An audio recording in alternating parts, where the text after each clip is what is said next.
she dumped me with will always be friends, though. I replied, absolutely. Weeks later, she found out friendship didn't include rent money, emotional support, or car repairs, especially once I started dating her roommate. The end of my 2-year relationship came on a Tuesday night.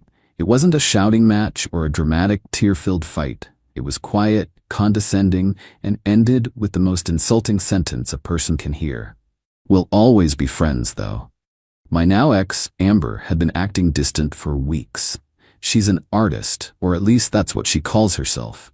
Mostly it means she works part-time at a coffee shop, spends the rest of her time talking about the novel she's going to write someday, and looks down on people like me who actually work for a living. I own a small business restoring classic cars. I work with my hands. To her and her pretentious art school friends, that made me simple. Reliable, but simple. A sturdy piece of furniture you keep in the living room but don't really think about. That night, she sat me down on the couch in our apartment, an apartment where my income covered about 80% of the expenses, and gave me the speech. She'd clearly been practicing it. It was full of vague nonsense about needing to nurture her creative soul and how she felt stifled by our relationship. The subtext was loud and clear. I, with my grease-stained hands and my practical, logical brain, was not exciting enough for her grand, artistic destiny. I didn't argue. I didn't try to change her mind. I'm a mechanic. When an engine is shot, you don't try to reason with it. You accept that it's broken and you either rebuild it or you scrap it. And this relationship was totaled. So I just sat there, listening, as she laid out the terms of her departure from my life. And then came the final, patronizing blow. She put her hand on my knee, her expression a perfect blend of pity and self-importance. We'll always be friends, though, right? She said, as if she were bestowing a great honor upon me. She expected me to be grateful. She expected me to nod along, happy to be kept in her orbit as a platonic, reliable resource. The ever-dependable Jake, always there to fix her car or help with the bills, but now without any of the messy expectations of a real relationship. In that moment, a switch flipped in my head. The hurt and disappointment I might have felt were instantly replaced by a cold, hard clarity. She wasn't breaking up with a partner. She was reclassifying an asset. I looked at her perfectly composed, sincere-looking face, and I gave her a slow, even smile. Absolutely, I said. The relief that washed over her was visible. She had done it. She had her freedom, but she had managed to keep her safety net. She had no idea that my definition of friendship was about to become a very harsh and very expensive lesson for her. Oh, good, she said, her smile now genuine. I'm so glad you're being so mature about this. Of course, I said, standing up from the couch. That's what friends are for. So, as your new friend, let me give you some friendly advice. You should start looking for a roommate to cover my portion of the rent, because I'll be moving out this weekend. My friendship is free, but my share of the bills is not. The smile on her face didn't just fade. It shattered. What? You're moving out? But you can't. Where am I supposed to go? I'm not sure, I said, walking towards the bedroom to start packing. But I'm sure a resourceful artist like you will figure it out. Friends believe in each other, right? Update 1. The concept of me actually leaving was something Amber's brain simply could not compute. For the next hour, she followed me from room to room as I started gathering my things, her arguments escalating from confusion to panic to outright rage. You can't just abandon me here, she said, as I started pulling my clothes out of the closet we shared. The lease is in both our names. You're legally responsible. You're right, I said, not breaking my rhythm. We are both legally responsible, which is why I will continue to pay my half of the rent until the end of this month.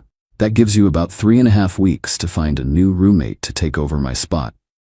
Or we can break the lease together, which comes with a $2,000 penalty that we would split. I'm comfortable with either option. The choice is yours. The mention of a $1,000 penalty, a sum she absolutely did not have, sent a fresh wave of panic across her face. Her part-time job was for what she called inspiration money, enough to cover her daily coffee and art supplies. I was the one who handled the actual cost of living. I can't afford that. And I can't find a roommate in 3 weeks. You have to stay, Jake, at least until the lease is up in 6 months. It's the decent thing to do. We're friends, remember? Friends don't force friends to live in an awkward, emotionally charged environment, I said, pausing to look at her. That would be unhealthy. As your friend, I'm giving you the space you need to find yourself. And I'm taking my space too.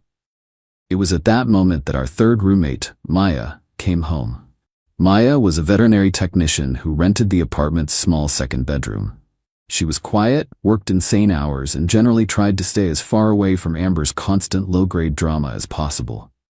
She walked in, took one look at my open suitcase and Amber's tear-streaked, furious face, and just sighed. "Don't tell me," she said, her voice weary. "Her car broke down again?"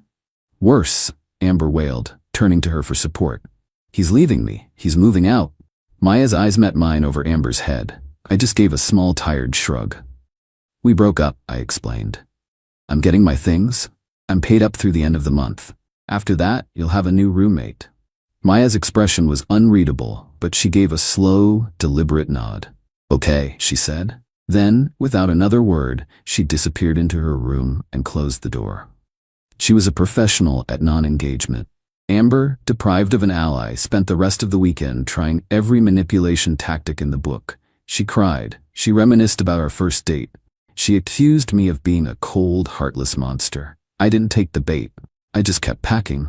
My responses always filtered through the new, infuriatingly unhelpful lens of our friendship.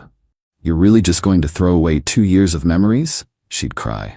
"As your friend, I think it's important to focus on the future, not the past," I'd reply, my voice full of a calm, serene detachment. The first real test of our new dynamic came the following week. I had moved my things into a small, temporary apartment and was in the process of setting up my new life. I got a call from her on a Tuesday night. "Jake, thank God you answered," she said, her voice a frantic whisper. "The power just went out, and the internet is down. You have to come over and fix it." "Did you check the breaker box?" I asked. "The what?" "I don't know anything about that. You always just handled it." "The breaker box is in the utility closet in the hallway," I explained patiently. "It's probably just a tripped switch. You just need to find the one that's out of line and flip it back." "I'm not doing that. It's dark and I'm scared. What if I get electrocuted?" "You need to come over, please, Jake, as my friend." There it was, the friendship card. I took a deep breath. "Amber, as your friend, I'm concerned for your safety. But I'm 2 towns away. It would take me an hour to get there. The fastest solution is for you to call the emergency maintenance number for the apartment building. That's what it's for. They have someone on call 24/7. Their number is on the fridge." There was a moment of stunned silence on the other end of the line. She was so used to me being her personal on-call handyman that the idea of using a normal, conventional solution had never even occurred to her. "But they'll charge for that, won't they?" she asked, her voice small. "They might," I said. "But as your friend, I think your safety and comfort are worth it, don't you? You got this. Let me know how it goes." I hung up before she could argue. The calls and texts continued, of course. A few days later, it was about her car making a weird noise. I advised her to take it to a reputable mechanic. When she complained about the cost, I, as a friend, advised her to start a savings account for car repairs. Each problem she encountered, a problem I would have once solved without a second thought, was now met with a wall of calm, friendly, and utterly useless advice. I was her friend.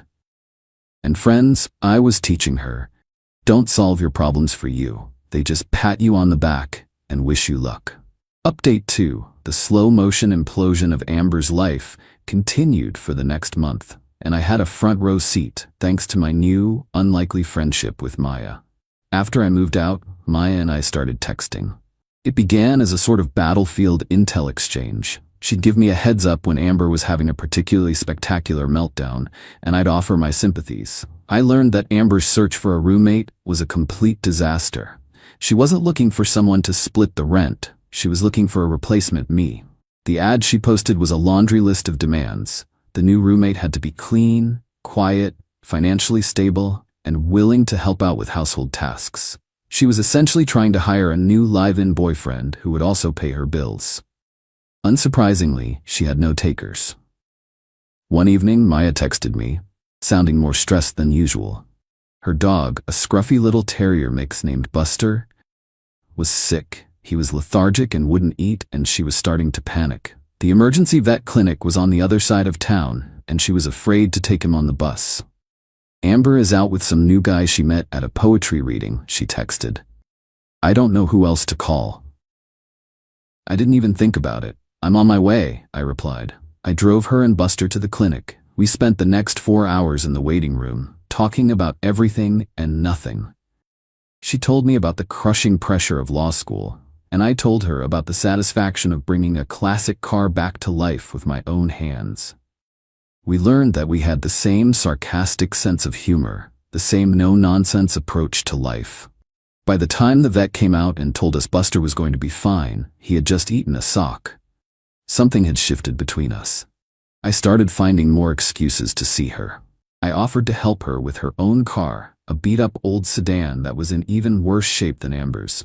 I spent a Saturday afternoon under her hood, changing her oil and replacing her spark plugs. I didn't ask for a dime. I did it because I wanted to. Because I liked her.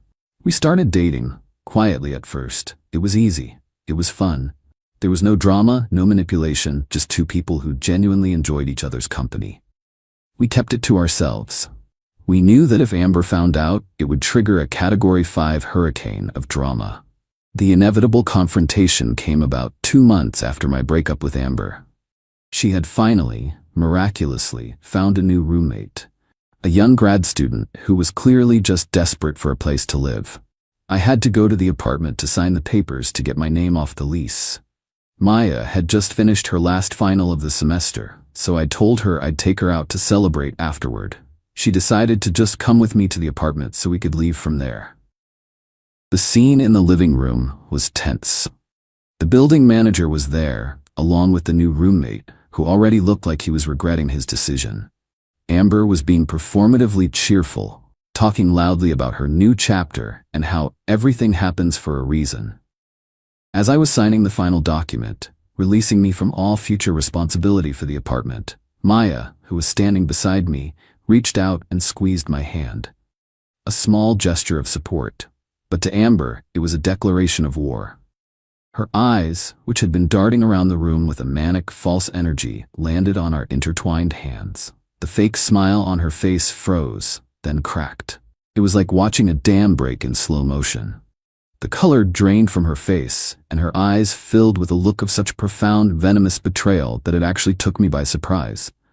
She had lost her boyfriend, her financial provider, her handyman, and her emotional punching bag. And now, she was watching him be replaced, in her own living room, by the quiet, unassuming roommate she had never even bothered to get to know. She didn't scream. She didn't cry. She just stared at our hands, and in that moment, I think she finally understood the full, devastating cost of her friendship. Final update. It's been a little over a year since I walked out of that apartment for the last time. My life, and Amber's, have continued on the different paths she was so eager to explore. After the lease signing incident, Amber's world completely fell apart. Her new roommate, the grad student, lasted exactly 6 weeks. He moved out in the middle of the night, leaving a note that said he would rather live in his car than spend another day in that apartment. Unable to cover the rent on her own, Amber was evicted. The last Maya heard, she had been forced to move back in with her parents in a small town 3 hours away. Her grand, artistic life in the city was over. Her journey of self-discovery had led her right back to her childhood bedroom. Her attempts to launch a smear campaign against me and Maya failed miserably. She had alienated too many people. Everyone knew she had been the one to end our relationship. Her narrative of being the betrayed, heartbroken victim had no audience. As for me, my life has never been better. Maya and I are now living together in a small house I bought on the other side of town, a place with a big yard for Buster and a 2-car garage for my projects.